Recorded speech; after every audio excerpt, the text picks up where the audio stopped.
Hello बच्चों, तो कैसे हो? चलिए आज स्टार्ट करते हैं क्लास 10th के एक्सरसाइज 1.2 रियल नंबर। ठीक है ना। ये एनसीईआरटी एग्जाम्पल का क्वेश्चन है। ठीक है ना। क्या है example? Prove that root 3 is irrational number, है ना। तो ये क्वेश्चन बनाने के पहले मैं पीछे एक वीडियो अपलोड किया हूँ, है ना, कि root P is prime number. उससे प्रूफ करना है कि ये इरेशनल नंबर है। ठीक है ना। तो उसमें सारा मेथड मैं बताया हूँ। ठीक है ना। और नहीं भी देखे हो तो मैं कोशिश करूंगा कि मैं उतना समझा दूं। ठीक है ना। लेकिन वो देख लोगे तो ये थोड़ा इजी लगेगा। ठीक है। चलिए स्टार्ट करते हैं इस क्वेश्चन को। ठीक है। क्या है कि prove that root 3 is irrational number. क्या करेंगे? लेट कर लेंगे। करेंगे क्या? देखो, मैं तो पहले पिछला वीडियो में ही बता दिया हूँ कि इसको पहले इरेशनल देंगे कॉन्ट्राडिक्शन मेथड के अनुसार, है ना, और इसको प्रूव भी कर देंगे कि ये रेशनल है। बट ये जो प्रोसेस जितना है ये दैट इज कॉन्ट्राडिक्शन मेथड, इसलिए सो दैट कि root 3 is a irrational number. Last में हम लोग बोल देंगे कि नहीं, रूट 3 क्या है? इरेशनल नंबर है। आगे बात समझ में? तो चलिए क्वेश्चन को हम लोग सॉल्व करते हैं। ठीक है ना। लेट रूट 3 भी है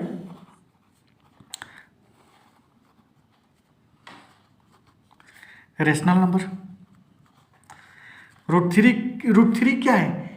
मैंने मान लिया कि रूट 3 भी या रेशनल नंबर। एंड लेट ले लेते हैं सिंपलेस्ट फॉर्म, वही पी अपन क्यू के फॉर्म में, है ना, फॉर्म। ठीक है ना। बी ए अपन बी, पी अपन क्यू भी लिख सकते हो, ए अपन बी, एम अपन एन, कुछ भी लिख सकते हो। मैं ए अपन बी हमेशा लिखता हूँ। ठीक है ना। कोई बात नहीं। तो मैं ऐसे लिख सकता हूँ रूट 3 ए अपन बी। ठीक। अच्छा देखो, मैंने प्राइम नंबर के बारे में बताया था कि प्राइम नंबर जो भी होते हैं ना, जिस भी प्राइम नंबर होते हैं जो भी, उनके दो ही फैक्टर होते हैं। एक तो खुद होते हैं, नहीं तो वन, यही तो होता है। लेकिन दो से ज़्यादा जिसका फैक्टर होता है वो कंपोजिट नंबर वो होता है। ठीक है ना। तो इसका इसका जो क्या बोलते हैं, कॉमन फैक्टर आना चाहिए। इसका कॉमन फैक्टर वन आना चाहिए। बट देखते हैं वन आता है कि नहीं। ठीक। चलिए, तो ये रूट में है तो पहले तो इसका रूट हटाएंगे। पहले इसका क्या करेंगे? रूट हटा देंगे। तो मैं ऐसे करता हूँ कि स्क्वायरिंग, स्क्वायरिंग बोथ साइड। देखो, कोई भी चीज़ यूज कर रहे हो क्वेश्चन में तो दोनों साइड इक्वल के दोनों साइड कर सकते हो। ऐसे नहीं कि इसमें मान लिए कुछ है इसमें नहीं, तो वो गलत हो जाता है, रॉन्ग हो जाता है।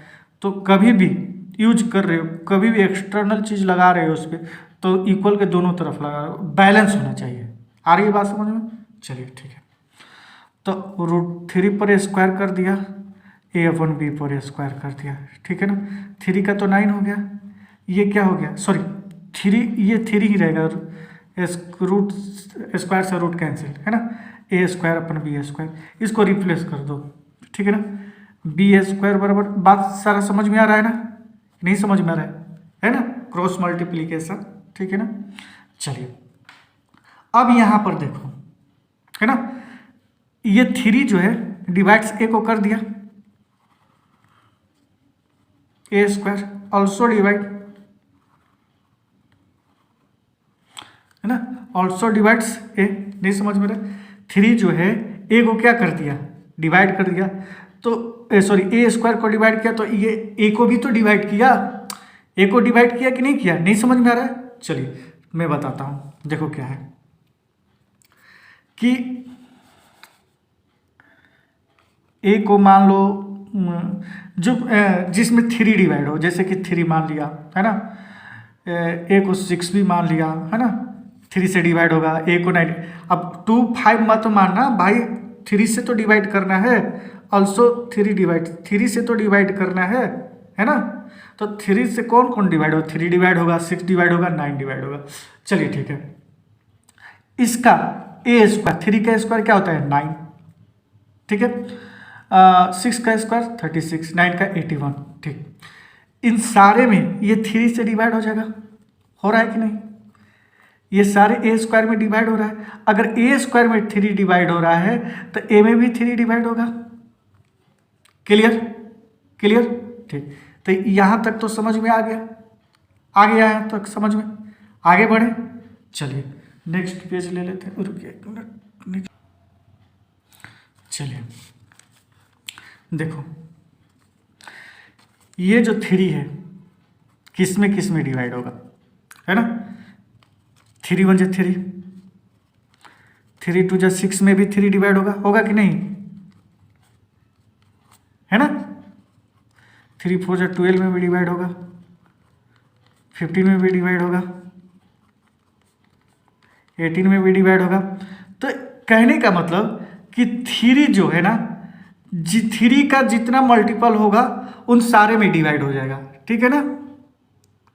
3 का सारे में डिवाइड हो जाएगा जितना मल्टीपल होगा, ठीक है। तो देखो 3 1 जा 3, 3 2 जा 6, 3 3 जा 9, ये सारे में डिवाइड हो जाएगा 3, ठीक है ना।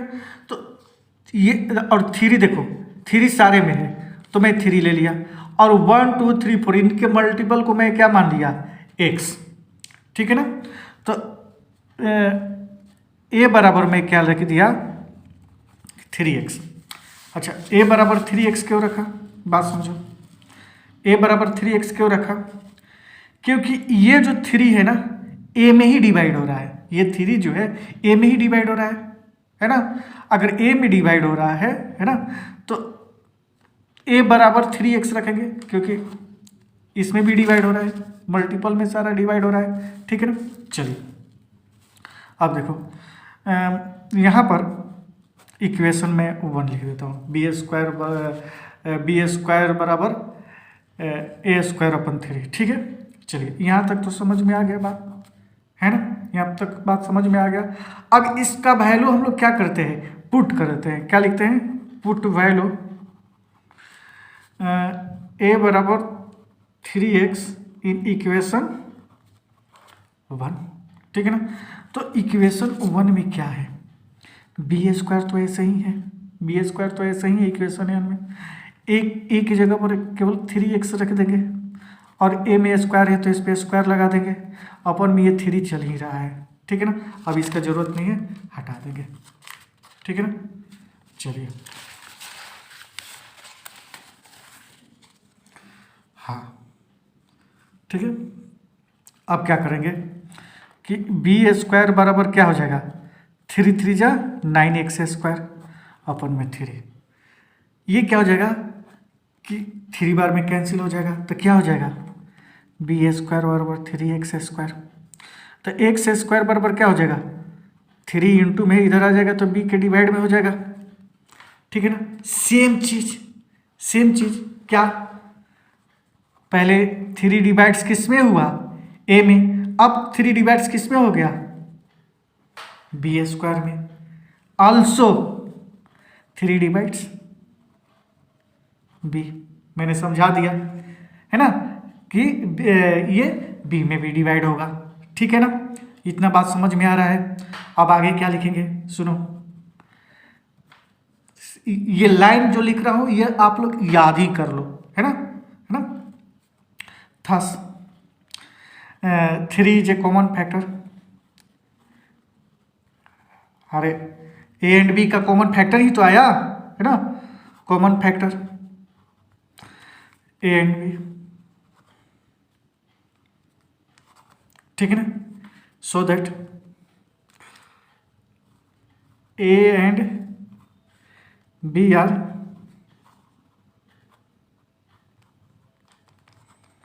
कंपोजिट नंबर, ठीक है। ए और बी क्या है, कंपोजिट नंबर है, ठीक है ना, क्योंकि ये 3 क्या आ गया, फैक्टर आ गया दोनों का, तो ए और बी क्या हो गया, कंपोजिट नंबर, ठीक।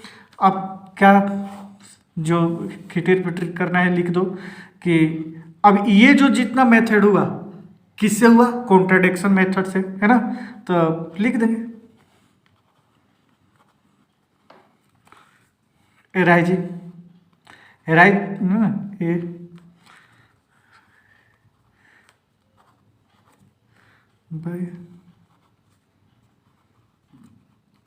3 इज रेशनल नंबर, हो गया रेशनल नंबर, है ना। बट कॉन्ट्राडिक्शन एराइज से क्या हो जाएगा, √3 इज रेशनल नंबर है ना। बट पहले ही लिखा दिया, लेकिन ये इरेशनल रेशनल तो है नहीं, ये इरेशनल है, तो लास्ट में लिख दो अपना hence √3 is an irrational number. देखो ये प्रोसेस इजी है, बस यही चीज़ लिखना उतना दिखाना पड़ता है कि जो हम लोग किए ना, इसको रेशनल हम लाए, √3 को रेशनल बनाए, तो वो क्यों, है ना, क्या एराइज करके, कॉन्ट्राडिक्शन मेथड यूज करके एराइज करके इसको रेशनल दिखा दिए, बट ये रेशनल नहीं है, क्या है, इरेशनल नंबर है। ठीक है, समझ में आ गया। तो चलिए मिलते हैं नेक्स्ट वीडियो में, तब तक के लिए वीडियो को लाइक शेयर एंड सब्सक्राइब कर दीजिए।